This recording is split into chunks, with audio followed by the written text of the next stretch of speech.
Bienvenue dans En Bonne Voix, le podcast qui réfléchit à voix haute et en bonne compagnie. Bonjour Anaïs. Bonjour Émilie. Dans notre podcast, nous nous intéressons à tout ce qui touche à la voix. Et pour ce deuxième épisode, nous allons discuter de la voix des personnages de fiction. Du papier au micro, nous parlons du processus d'adaptation, de réalisation et d'interprétation d'œuvres artistiques et littéraires à la radio. Nous recevons Stéphane Michaka, qui est écrivain, romancier et auteur pour la radio. Il est avec nous aujourd'hui pour nous parler de son expérience à Radio France et de ses créations sonores. À distance, depuis Paris, bonjour Stéphane. Bonjour.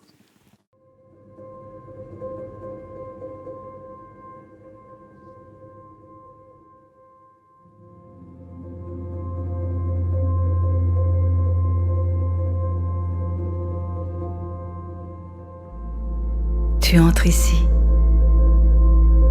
poussé par quel vent, venu de quel horizon? Où sommes-nous? Sur une carte. Ce rivage sous tes pas est la côte du pays où tu te trouves. Peut-être est-ce un musée, peut-être un sanctuaire, peut-être un ruban fait des rêves de toutes les époques et de toutes les civilisations.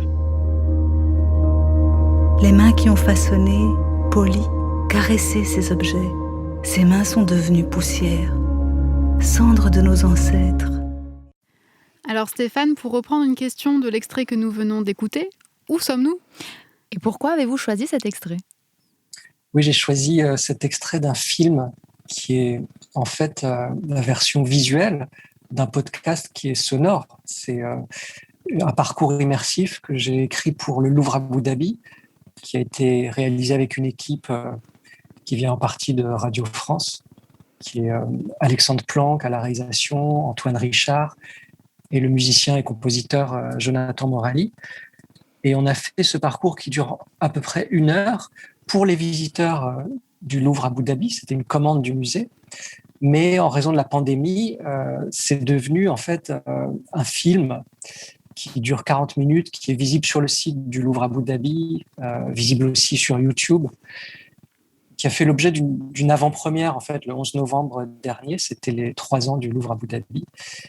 Et l'idée, c'est d'emmener les visiteurs à travers les galeries permanentes de ce musée. Mais du coup, quand on traverse cette collection, on voit vraiment l'histoire de l'art depuis l'Antiquité jusqu'à nos jours. Et il y a 12 galeries qu'on a mis en son et mis en voix. Et en rédigeant le texte, le défi, c'était de trouver une forme de parole, en fait, puisque ça passe dans l'oreille des visiteurs. Ils sont géolocalisés dans les galeries. Et donc, c'est les déplacements des visiteurs qui créent le mixage. Donc, quand on s'approche d'une œuvre, ça lance le texte, la voix. Tout ça sur la musique assez envoûtante, hypnotique de Jonathan Morali. Et au début, je me disais, ce serait formidable de faire parler les œuvres, que chaque œuvre ait une voix, en fait. C'est-à-dire une sphinge de l'Antiquité grecque, on entendrait sa voix, ensuite on entendrait la voix des empereurs, on entendrait la voix des prophètes. Enfin, de faire ça à chaque œuvre, ça s'est avéré très compliqué parce que le parcours est traduit en 6 langues. Donc, je l'écris en français, ensuite il est traduit en anglais, en allemand, en arabe. C'était impossible d'enregistrer des voix dans toutes ces langues pour chaque œuvre. Donc, très tôt, on a décidé avec l'équipe, et en parlant avec les conservateurs, l'équipe du musée, on s'est dit, on va faire une voix, un guide, mais évidemment, c'est différent d'un audio guide parce que c'est pas juste de l'information, on appelle ça un parcours immersif, qui est un mot qui revient beaucoup aujourd'hui, mais l'idée, c'est évidemment d'immerger les visiteurs dans l'époque. Ils n'ont pas de support, ils lisent pas des choses, ils regardent juste les œuvres, ils n'ont pas les dates.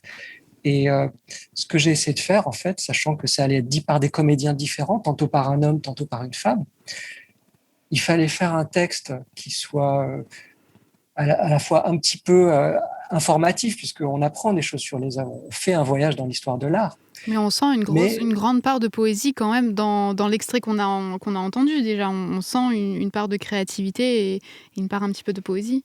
Oui, c'est ce qu'on a essayé de faire. Et en fait, pour qu'il y ait ce que j'appelle une incantation, en fait, le meilleur moyen, j'ai découvert ça assez vite, c'était d'écrire sous une forme de vers blanc.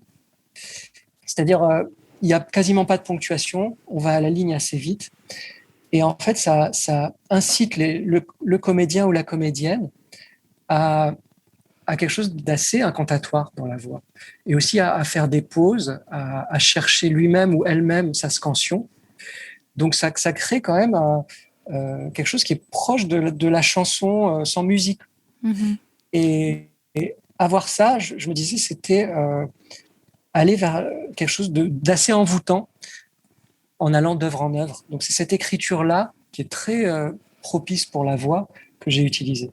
Et alors, est-ce que quand même, vous travaillez en lien avec un historien de l'art? Est-ce que ça vous demande une certaine recherche sur les œuvres ou pas du Bien tout? sûr, Vous oui. vous basez sur finalement un ressenti, donc plutôt quelque chose de très subjectif pour arriver à cette espèce d'incantation?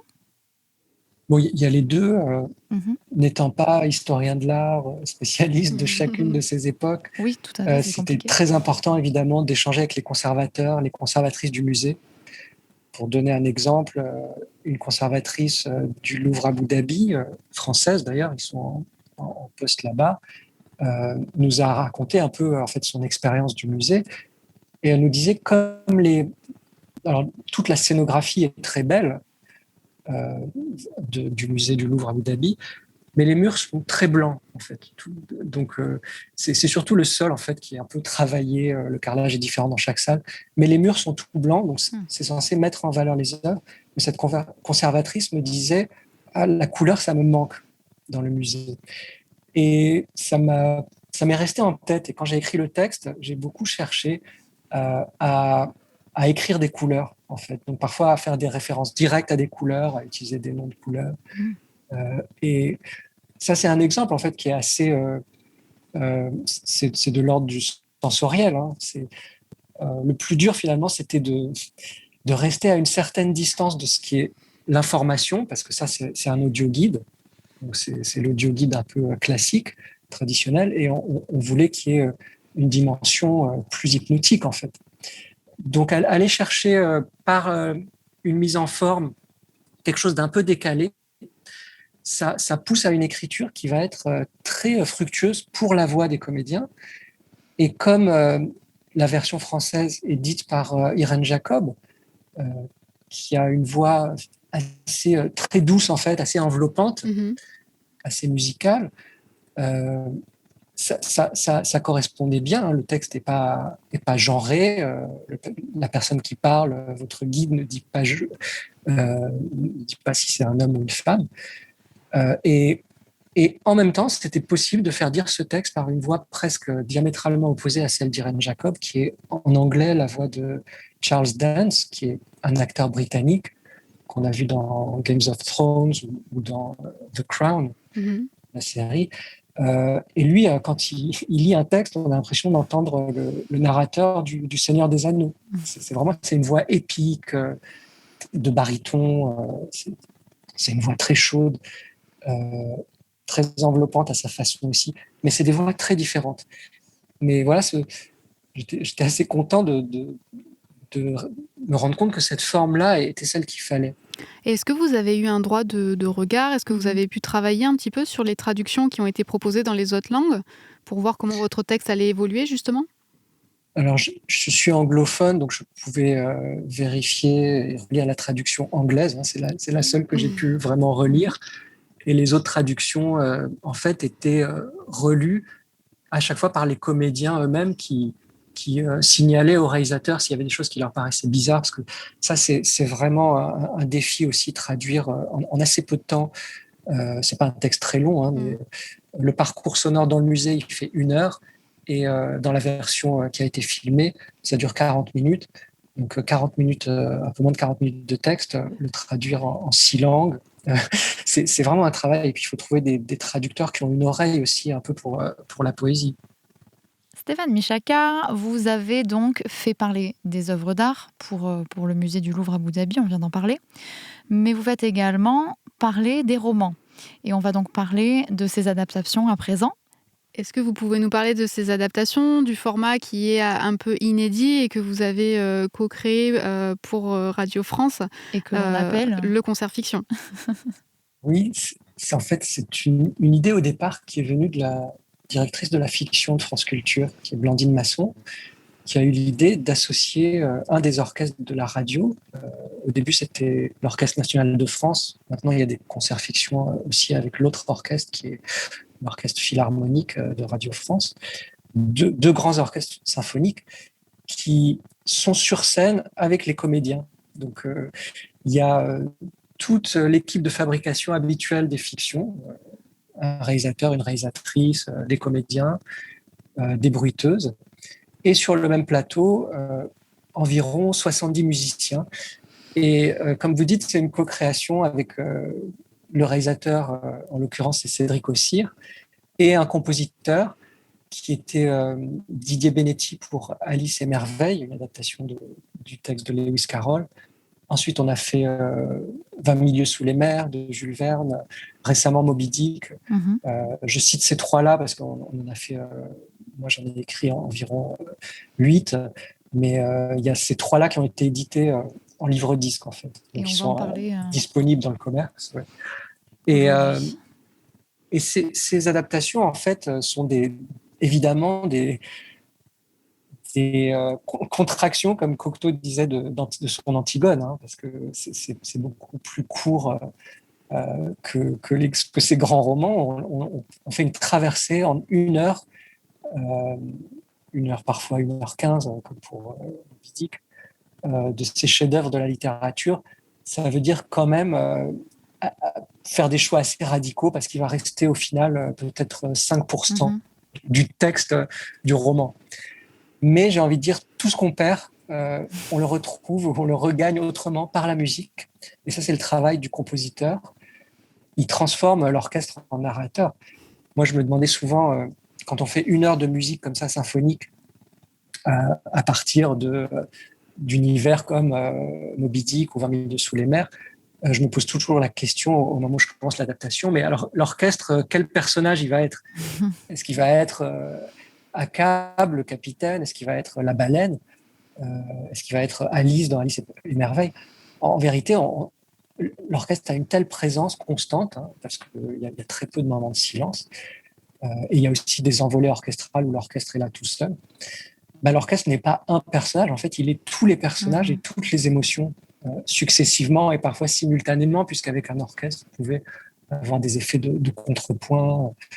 Donc, c'est aussi là une expérience sensorielle assez extraordinaire qui est destinée j'ai envie de dire, à un public, c'est des familles qui peuvent venir voir les concerts fiction.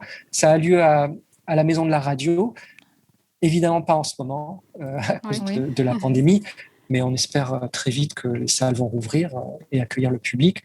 Et on peut toujours aller sur le site maisondelaradio.fr où on voit concerts fiction et sont annoncés les prochains concerts fiction, puisqu'il y en a chaque année qui sont programmés.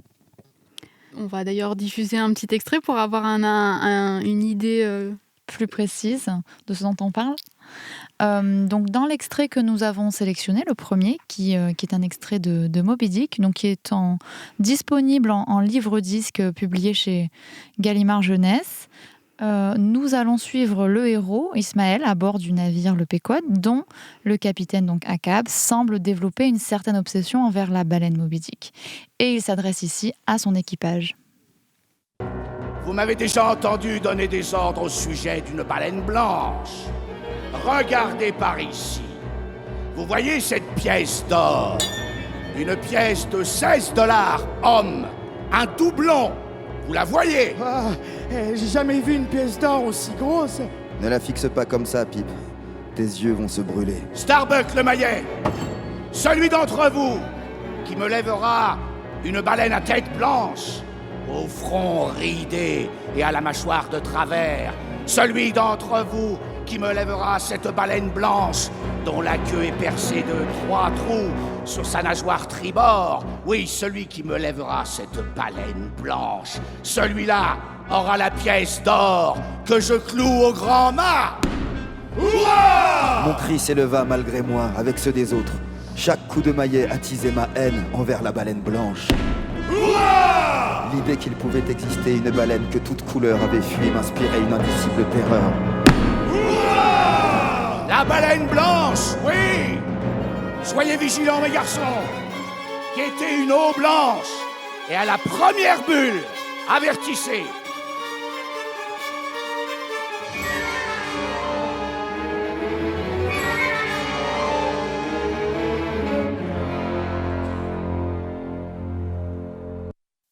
Donc dans cet extrait polyphonique, on comprend bien vraiment tous les enjeux de l'adaptation. On a l'omniprésence de l'orchestre qui accompagne le récit du narrateur, on a le rendu théâtral du dialogue entre les personnages et surtout on comprend bien la haine obsessionnelle d'Akab pour cette baleine Moby Dick.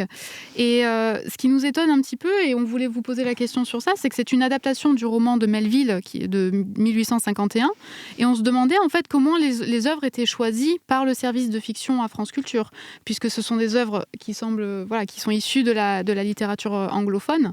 Est-ce que c'est un choix conscient, assumé ? Alors, il y a plusieurs œuvres. Là, il commence à y avoir un bon nombre de concerts fiction. Les premiers ont été effectivement des œuvres issues de la littérature anglo-saxonne. Mais aujourd'hui, il y a des concerts fiction qui vont être faits autour des fables de La Fontaine. Il y a des concerts fiction parfois sur des textes contemporains. D'accord. Donc, il n'y a pas un tropisme anglo-saxon. Mais au début, quand on a commencé, le fait que le premier soit Dracula, c'était une référence directe au Dracula d'Orson Welles. C'était bien ce que Blandine Masson avait en tête, parce qu'elle connaît évidemment très bien l'histoire de la radio. Et Orson Welles, quand il a commencé ses fictions radiophoniques très novatrices, la première d'entre elles, en 1938, c'était Dracula. Nous, on a eu cette opportunité de faire des fictions avec orchestre.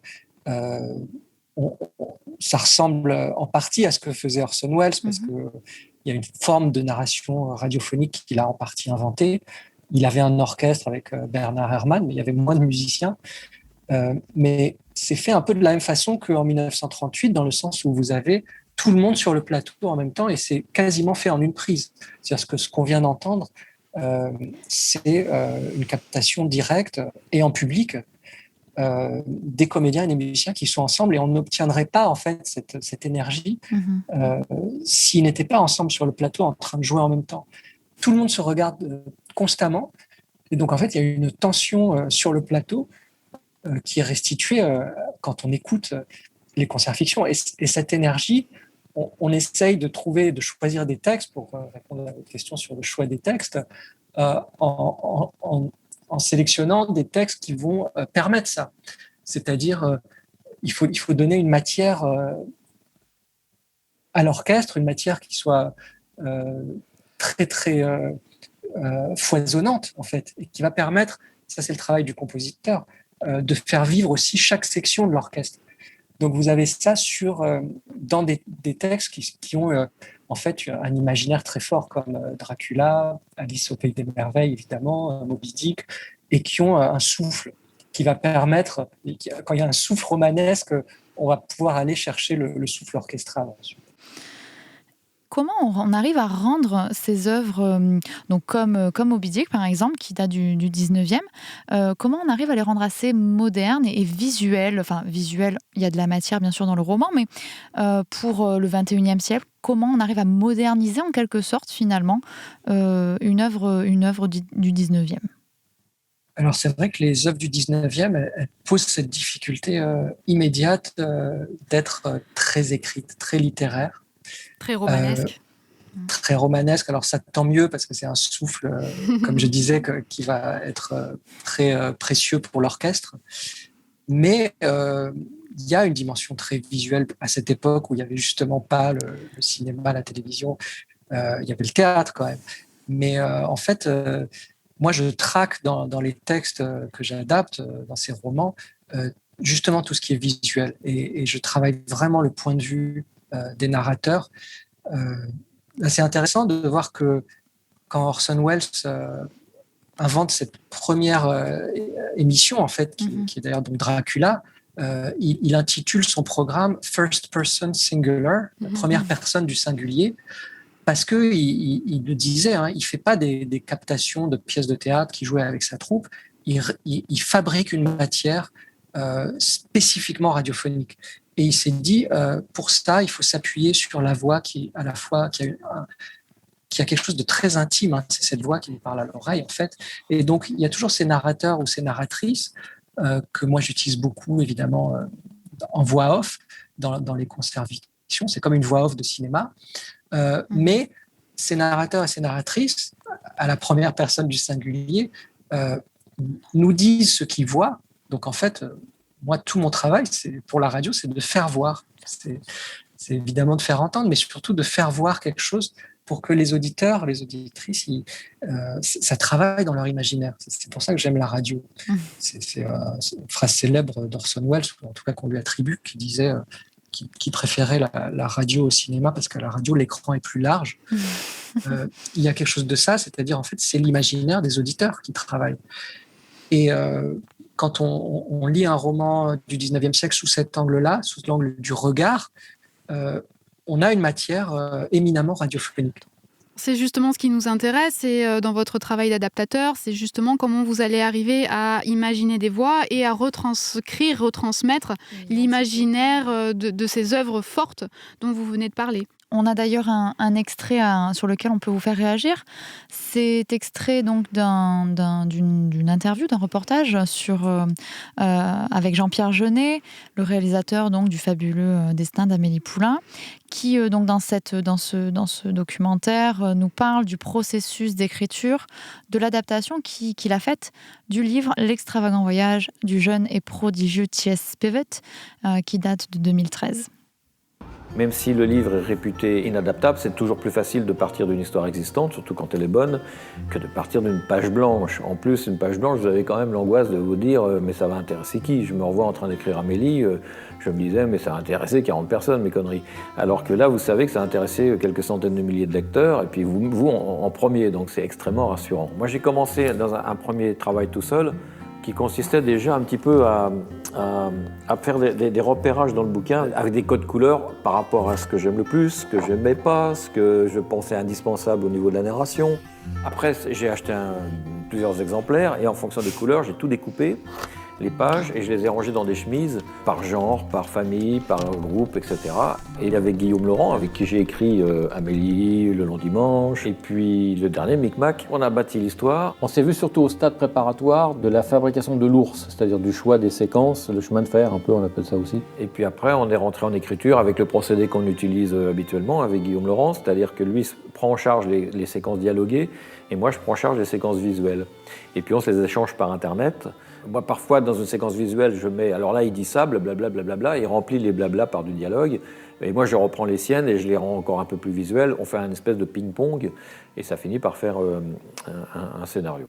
Alors, est-ce que vous vous reconnaissez dans ce travail d'adaptation, de coupe, de réduction, de discussion avec peut-être des collaborateurs ? Oui, c'est assez frappant parce que ça fait complètement écho à ma façon de travailler.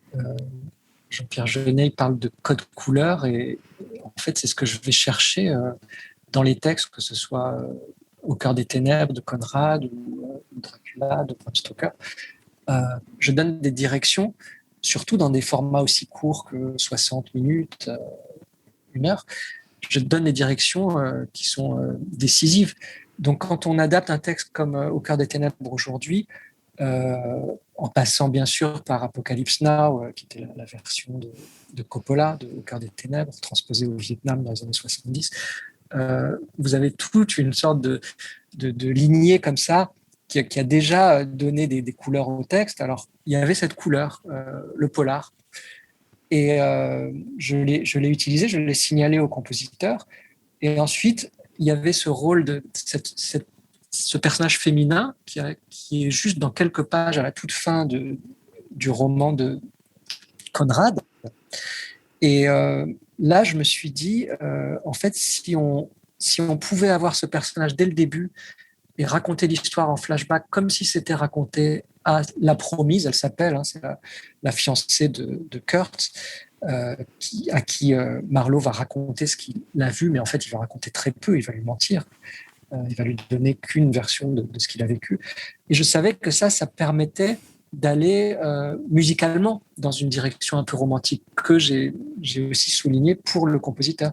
Et puis finalement, ça devient une lecture d'Au cœur des ténèbres, mais c'est pas la lecture.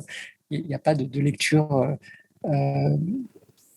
définitive du texte. Chaque adaptation est juste est un angle. En fait, ce qu'il faut, c'est choisir un angle. Ce qui est terrible, c'est d'adapter sans qu'il y ait un angle fort. Donc finalement, pour revenir sur ce que dit Jeunet, est-ce que les livres sont vraiment inadaptables ?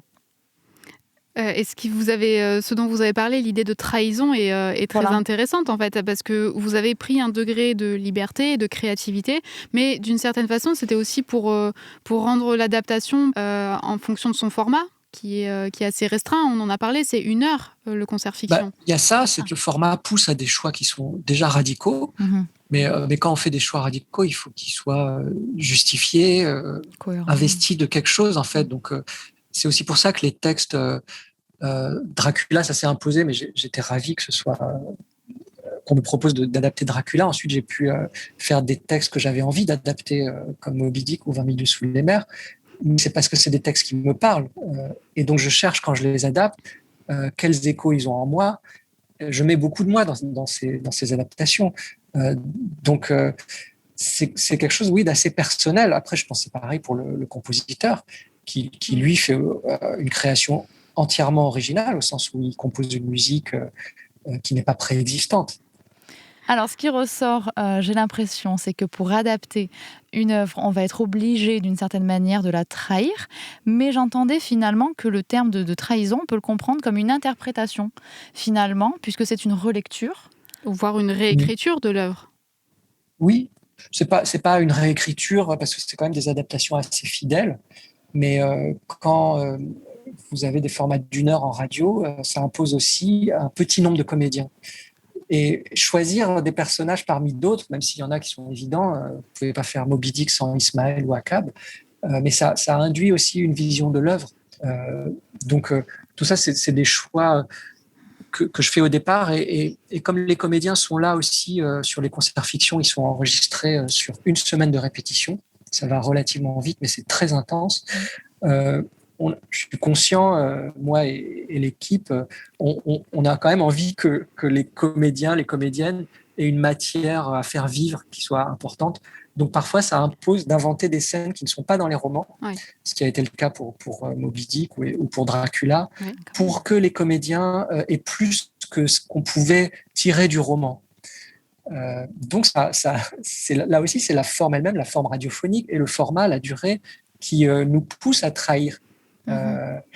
Et ça fait du bien, parce qu'on a l'impression d'apporter quelque chose effectivement d'assez créatif, c'est sûr.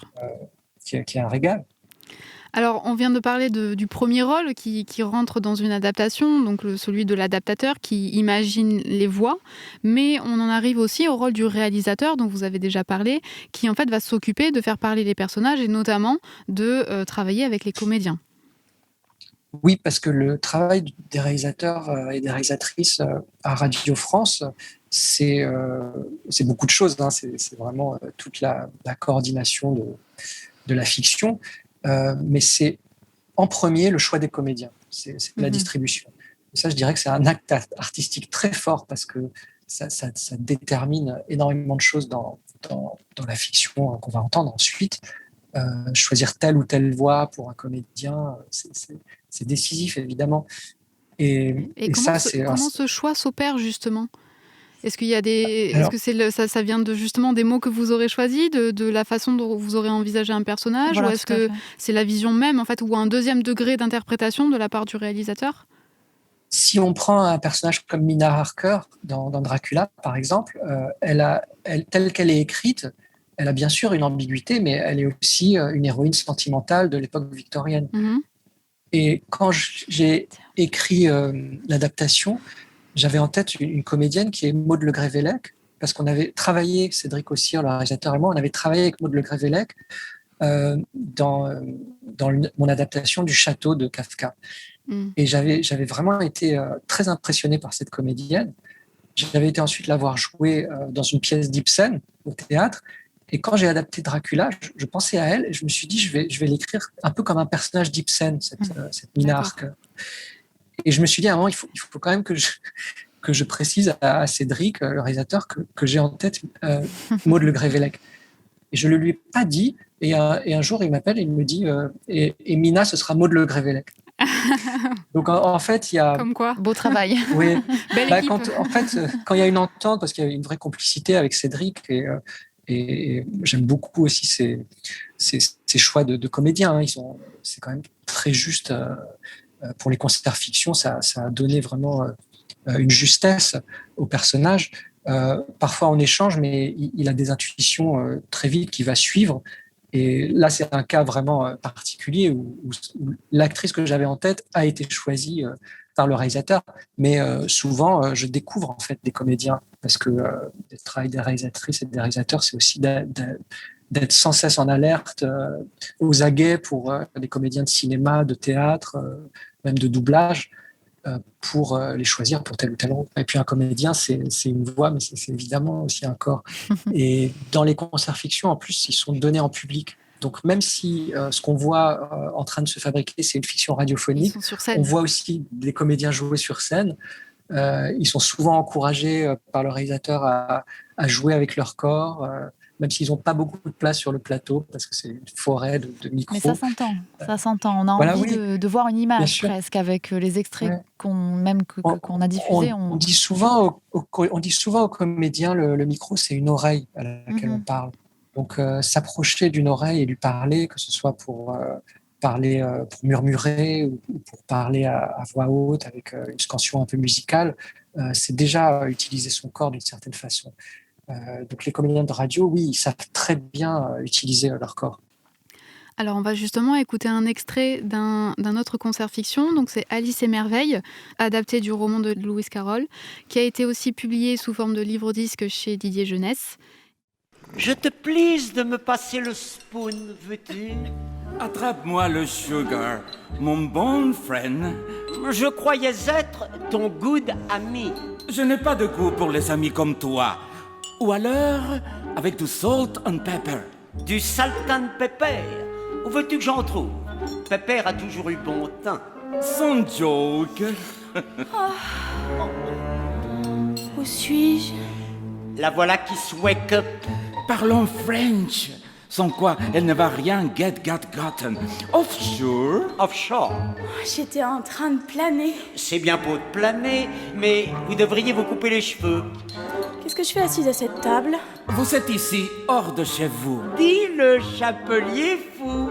Et hors de chez nous. Dis le lièvre de Mars.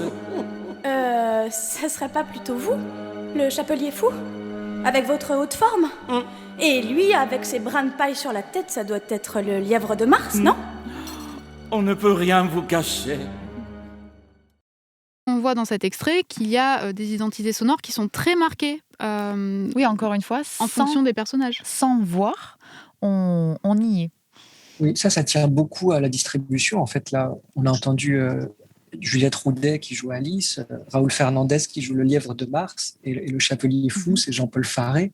Ils ont des voix tellement différentes, une telle personnalité dans chaque voix que voilà. Immédiatement ça fonctionne.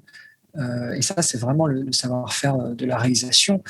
Alors que dans les autres concerts fiction, c'est plus ça. C'est-à-dire, ils sont à la fois, comme chez Orson Welles, ils sont narrateurs, et là, ils font usage d'un micro, parce que c'est une voix très intime, qui est vraiment dans l'oreille, la voix de narrateur. Et ensuite, ils tournent la tête légèrement pour parler dans un autre micro et pour être dans la scène avec les autres comédiens. Donc, il y a tout ce travail-là qui est fait et qui est pensé dès le stade de l'adaptation. Mais pour Alice, elle était en fait avec un micro à chef comme ça sur elle, et elle faisait évoluer son personnage à travers cet univers. Donc son personnage évolue en 1 heure ? Oui, c'est ce qu'on a vraiment travaillé avec Juliette Roudet, parce que tel que j'ai relu Alice au Pays des Merveilles, je me disais finalement à chaque chapitre, c'est comme si elle prenait 2 ans, 3 ans, elle traverse tous les âges de l'enfance jusqu'à arriver à la fin, à ce moment où elle est comme au seuil de l'âge adulte. Il y a quelque chose, une très belle mélancolie qui, dans le roman de Lewis Carroll, est plus pris en charge par la sœur d'Alice. D'ailleurs, il y a un changement de point de vue. On est avec la sœur d'Alice qui regarde Alice s'en aller, ce personnage qui n'est pas dans mon adaptation. Donc là, cette fois-là, dans ma version, c'est Alice qui a ce regard et ce retour mélancolique vers ce qu'elle vient de vivre. Et il fallait clarifier ça en travaillant pendant la répétition avec Juliette. Et c'est ce qu'elle a fait très bien. On a l'impression d'entendre au début la petite fille, ensuite l'ado et ensuite la presque adulte. Donc ça, c'est déjà donner une clé de lecture sur une œuvre comme Alice au Pays des Merveilles. Donc, dans une certaine mesure, quelle marge de manœuvre dispose la comédienne pour apporter finalement sa propre identité dans une certaine mesure ? Ce qui est passionnant dans le travail de répétition, que moi j'observe aux côtés du réalisateur, parce que ça c'est vraiment la direction d'acteur, c'est ce que fait un réalisateur ou une réalisatrice à France Culture. Quand moi je suis aux répétitions, je me rends compte souvent qu'il y a un moment de bascule qui vient assez tard, c'est normal, peu de temps avant l'enregistrement ou les représentations. Moment de bascule où la comédienne ou le comédien s'approprie complètement le personnage. Et là, ça échappe complètement. C'est pareil quand on fait une fiction originale, quand j'écris des fictions qui sont de ma plume et qui ne sont pas des adaptations pour la radio. On voit ça aussi dans les enregistrements. Aux répétitions, en fait, les comédiens, à un moment, s'approprient complètement le personnage. C'est en ça qu'ils montrent tout leur métier. Et c'est là qu'on a les plus belles surprises. Alors nous avons justement un extrait d'une interview de Leila Bekti et Arthur Dupont, donc 2 comédiens qui discutent de ce qui leur a le plus plu dans les personnages qu'ils ont doublés pour le film d'animation La fameuse invasion des ours en Sicile, qui a été réalisé et qui a été primé en 2019. Pouvoir jouer un ours dans un monde qu'a créé Lorenzo, un monde aussi coloré, aussi particulier, et l'histoire m'a beaucoup plu. Après, c'est beaucoup de choses. On se sentait vraiment libre et on prenait vraiment part à la création humblement, parce qu'il y a 5 ans de travail sur un film comme ça. Il y a beaucoup de gens qui travaillent. Et nous, on est un peu le bout de l'entonnoir. On est le personnage qui parle et qui véhicule une émotion. Et c'est une place qu'on nous a donnée et que j'ai beaucoup aimée. Ce que j'ai aimé dans le personnage d'Almerina, surtout, c'est l'idée de pouvoir l'incarner à 5 ans et de l'incarner à 15 ans. 2 voix d'un même personnage, et c'était assez jouissif. C'était difficile, mais c'est bien quand c'est difficile.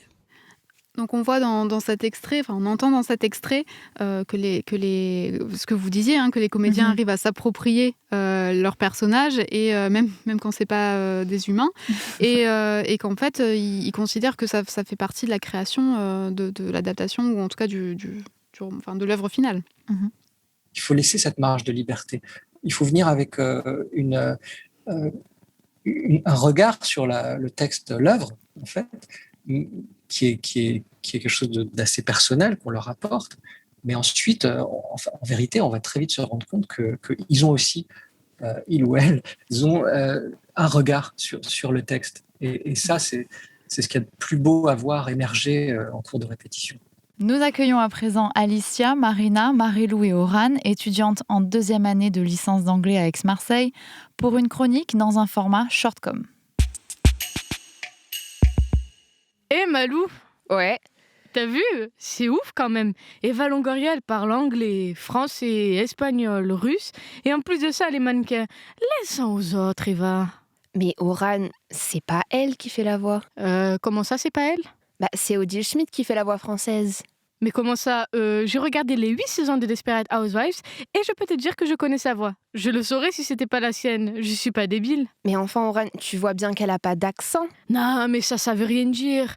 Ne sous-estime pas Eva comme ça. Mais t'en as pas marre, sérieux. Bon, tu sais quoi? Je connais 2 personnes qui sauront tout expliquer, parce que là, moi, j'abandonne. Alors les filles, on a besoin d'aide pour comprendre le doublage? Malou, tu m'avais pas dit que t'étais pote avec Tic et Tac. Salut les gars, alors le Covid pas trop dur, vous êtes fait virer de Disney pour vous retrouver ici? Super drôle. Surtout venant de quelqu'un qui pense que Eva Longoria parle toutes les langues. Eh oh! Chut, Oran, laisse Marina et Alicia parler, s'il te plaît. Bon, d'accord, c'est à toi, Chick. Alors déjà, moi, c'est Marina, mais restons calmes. On peut reprendre, s'il vous plaît? Il faut savoir que lorsque l'on souhaite traduire une œuvre, on engage des doubleurs. Un doubleur, il va jouer et dire le texte au même rythme que l'image. Oui, et ça ne se fait pas comme ça. Quelqu'un s'occupe d'abord de la détection. Donc ça consiste en la retranscription de la parole et des intonations, tout comme le changement de plan. Et tout ça, ça crée ce que l'on appelle une bande de mer. Un peu comme un karaoké, quoi. Ouais, en gros, ils se contentent juste de lire. Tranquille. Oui, si vous voulez. Et du coup, il y a quoi après? Ensuite vient l'adaptation. Et ça, c'est la partie qui est fondamentalement de la traduction. Le traducteur, il va s'appuyer sur la bande mère pour traduire vers la langue cible, en prenant en compte le débit de parole ainsi que le mouvement des lèvres des acteurs à l'écran. Ouh, ça doit être super dur à lire, ça. Oui, c'est pour ça que l'on fait ce qui s'appelle de la calligraphie en fait. Ce qui permet, en fin de compte, de simplifier le texte à lire par rapport au rythme de lecture. Donc, éviter les bégaiements lors de l'enregistrement. Bon, ça va, en soi, c'est que 3 étapes. Franchement, c'est trop facile. Hein. Et non, il y a une 4e étape, le mixage. En gros, le mixage, c'est pour avoir un son fluide et qui s'adapte à l'environnement pour les scènes en intérieur si ça résonne, ou en extérieur pour le bruit du vent par exemple. C'est aussi le moment de recaler le son sur l'image pour la synchronisation des lèvres. Et ça permet aussi de caler chaque piste à l'écoute vers les 2 oreilles ou d'un seul côté, comme lorsqu'on écoute une conversation dans la vraie vie. Et il y a aussi les suppressions des bruits de bouche indésirables ou simplement la suppression des imperfections des fichiers audio, et c'est aussi à ce moment-là qu'on ajoute les musiques de fond. Ok. Et du coup, faut faire quoi pour devenir doubleur? Eh bien, il faut avoir des connaissances en théâtre, donc avoir fait une école d'art dramatique ou encore le conservatoire ou même tout simplement des cours de théâtre. Être comédien ou comédienne en somme. Bon, ça va, c'est facile. Grave, je pourrais trop le faire, quoi. Et être sélectionné par le directeur artistique ou le réalisateur lors d'un casting. Hein, Oran? Ouais, d'accord, ok. Ouais, ok, c'est moins peu facile, ouais. Je vois. Ok. Mais comment on fait pour les dessins animés, du coup? Pour les dessins animés, en général, on cherche des voix atypiques. Comme Alicia, quoi. Tu es très méchante. Ensuite, le doublage de dessins animés, c'est beaucoup plus compliqué que pour un film ou une série. Pour un film, il faut une voix qui colle au personnage, à son physique et à sa véritable voix. Alors que pour un dessin animé, il faut créer un personnage et une voix. Alors, une voix aiguë, que personnellement je ne sais pas modifier, ça limiterait grandement le nombre de personnages que je pourrais interpréter et que donc, par extension, le doubleur pourrait interpréter. Oui, surtout sachant qu'un doubleur de dessin animé peut être plusieurs personnages d'un seul et même film. Bon, prenons un Disney par exemple. Tic et tac, comme ça on reste dans le thème. Bon, si on prend tic et tac, ce ne sont pas des humains, donc le débit de parole n'est pas le même parce que les équipes d'animation ne prennent pas ça en compte. N'oublions pas aussi que bien souvent, les animations sont basées sur les doubleurs américains, ce qui rend la tâche encore plus difficile. Oui, d'autant plus que les animations ne respectent bien souvent pas le temps de respiration. Ouais, en gros c'est toujours la même rengaine, hein. L'homme vs la machine. Bravo Hollywood. Donc en conclusion, Oran, non, Eva Longoria ne parle pas toutes les langues, et heureusement, parce qu'elle mettrait beaucoup de monde au chômage. Ouais, bon déjà qu'avec la Covid, ils ont plus trop de boulot les cocos. Et tu sais quoi Malou? Moi je me verrais bien faire la voix d'Eva Longoria. Chalut, belle inconnue. Ouais, du coup plutôt l'âne dans Shrek. Non, j'ai mieux celle de Meredith Grey. Tu voudrais pas plutôt faire Charlie Chaplin? Ça nous ferait vraiment des vacances. Ou alors Kristen Stewart, moi je suis badass. Non, Ran, non. La reine d'Angleterre? Non plus. Hulk? Non, tu crois qu'elles ont besoin d'aide? Je s'appelle Est-ce que c'est réellement notre Gomorrah? Absolument mais ça serait pas. trop bien, imagine. On s'en va? On y va. Allez, salut. Ciao. Merci beaucoup.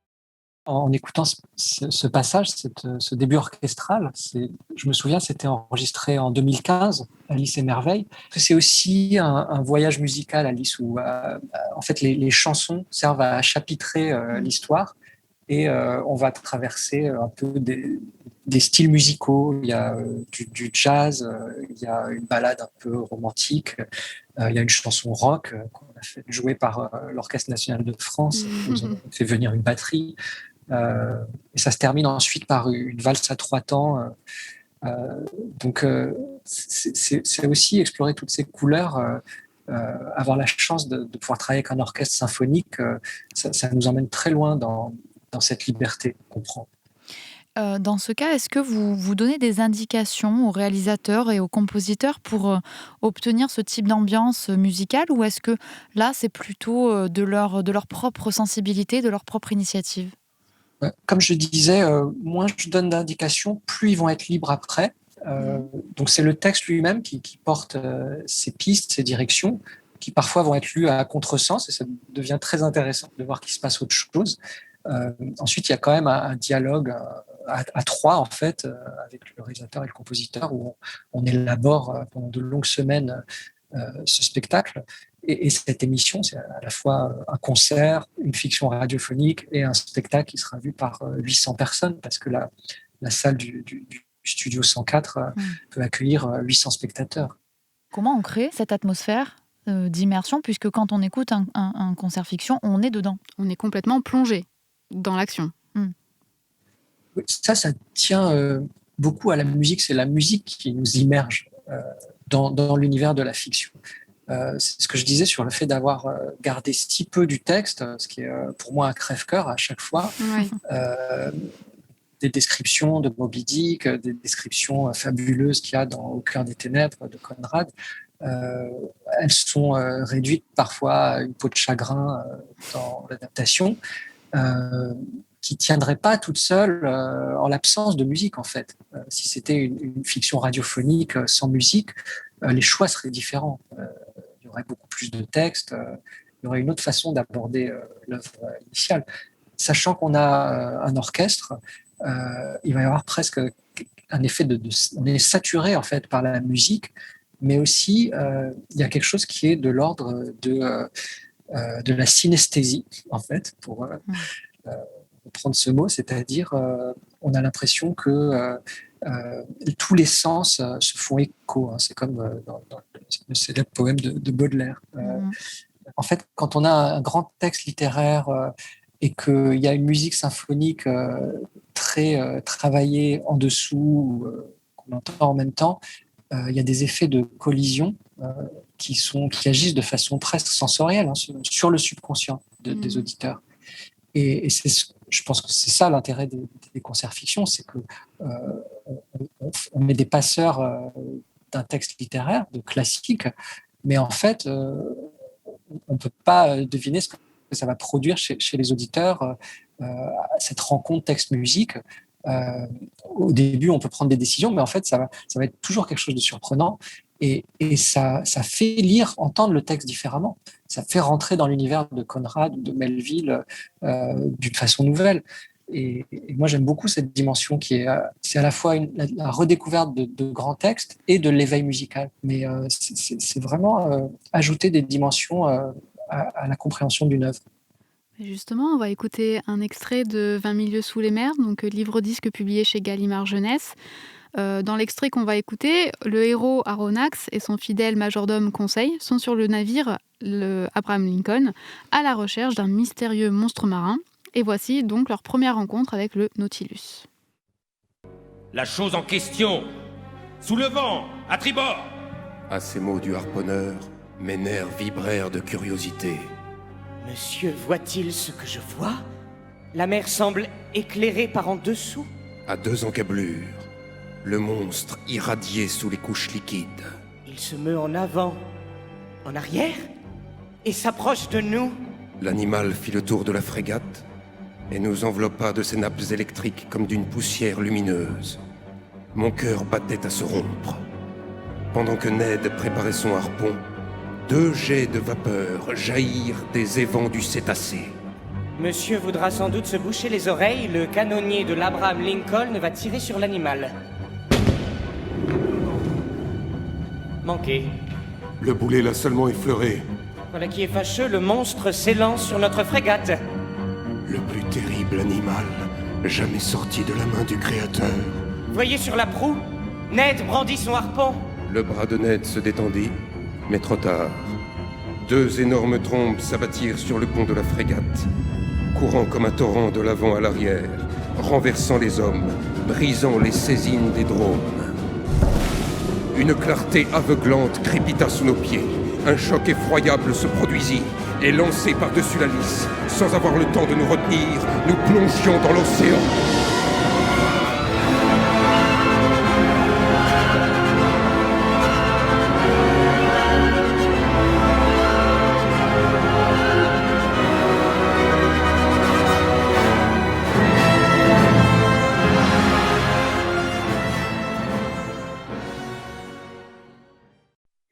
Donc cet extrait est particulièrement immersif, comme on venait d'en parler. On a l'impression d'être plongé dans l'action, on a presque l'impression d'être au cinéma, tellement on suit l'action et on est embarqué à bord du Nautilus avec les personnages.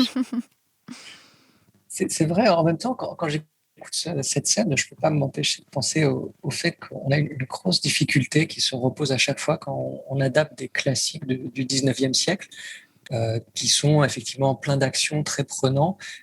Mais quand même, une des difficultés, quand on est sur des textes comme ça d'il y a 150 ans, les stéréotypes déjà à l'intérieur des textes sont très forts sur la représentation des femmes, des hommes, mais aussi on se retrouve très vite avec des distributions où il n'y a pas de rôle pour les actrices. À propos de ces voix que l'on n'entend pas, nous allons enchaîner avec notre deuxième chronique réalisée par Léa Marie et Mathilde, étudiantes en 2e année de licence d'anglais à Aix-Marseille.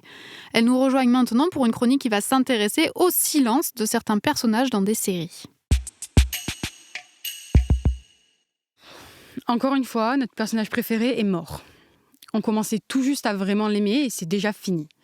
Que nous reste-t-il maintenant à part un long deuil ? Fini les épisodes à fangirler sur lui, fini les instants de hype pendant un chapitre plein d'action. Fini. Mais pourquoi ?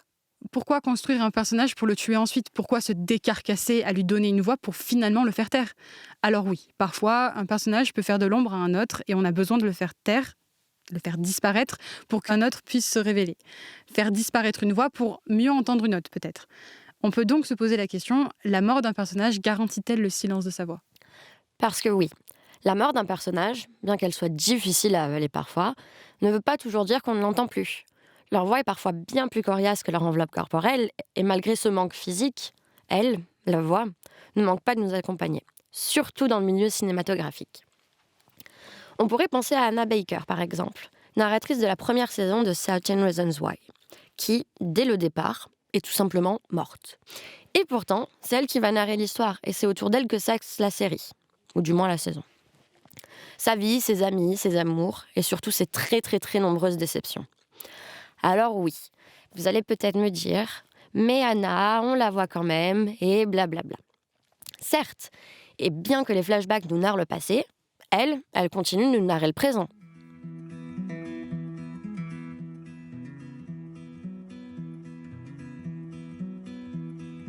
Salut, c'est Anna. Anna Baker.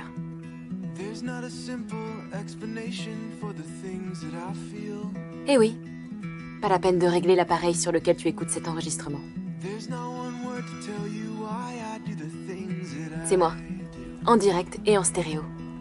Je n'attends rien en retour, pas de rappel, et cette fois je n'ai strictement aucune demande. Assieds-toi, installe-toi confortablement, parce que je suis sur le point de te raconter l'histoire de ma vie.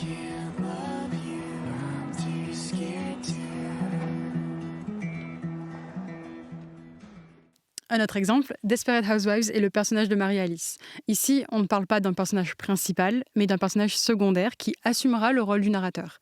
Marie-Alice possède 2 pouvoirs. Le premier, grâce à son suicide, qui lui permettra d'être le témoin de ce qui se passe dans son ancien quartier, de découvrir les mensonges et secrets de ses voisines, et de ce fait, de nous les partager. Chose qu'elle n'aurait certainement pas pu faire de son vivant. Sa voix se fait toujours entendre, seulement d'une manière différente. Elle devient omnisciente. D'un autre côté, si vous vous souvenez bien, Marie-Alice finit chaque épisode par une leçon, presque sous forme de maxime, et ainsi elle apporte une conclusion très large sur le thème abordé dans l'épisode. Marie-Alice Yang. En lisant le journal ce matin, vous êtes peut-être tombée sur l'article qui décrit la journée hors du commun que j'ai vécue la semaine dernière. Habituellement, il ne se passe rien d'extraordinaire dans ma vie. Mais tout a changé jeudi dernier.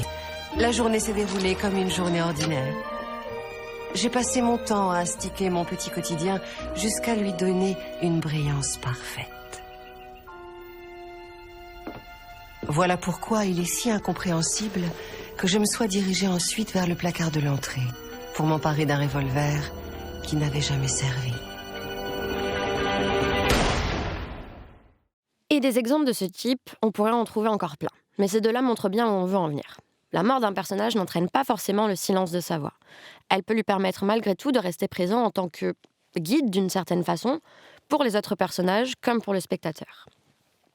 On ne pense pas qu'un auteur, qu'un réalisateur se demande qui vais-je tuer ou qui va survivre, mais plutôt que pourrait apporter sa mort à l'intrigue, ou encore quelle est la fin logique pour lui ou pour elle. Car il arrive qu'un personnage meure tout simplement parce que sa voix ne pourra apporter plus, que ce soit pour son propre développement ou pour l'intrigue. Cette chronique nous montre donc le désarroi, parfois, d'une partie du public qui peut être surpris, déçu de certains choix dans le traitement des personnages. Donc la question qu'on aurait, c'est est-ce que vous avez des retours du public sur certaines de vos créations ? Oui, en fait, quand on sort des concerts fiction, évidemment, le public est là. C'est comme être à la sortie d'une pièce de théâtre qui vient d'être jouée. Il y a aussi des messages souvent qui sont envoyés à Radio France par les auditeurs sur des fictions. Donc on les transmet. Et puis, de plus en plus, en fait, grâce à l'édition en livre-disque de ces concerts fiction, il y a des blogs, il y a des articles sur ces versions orchestrales.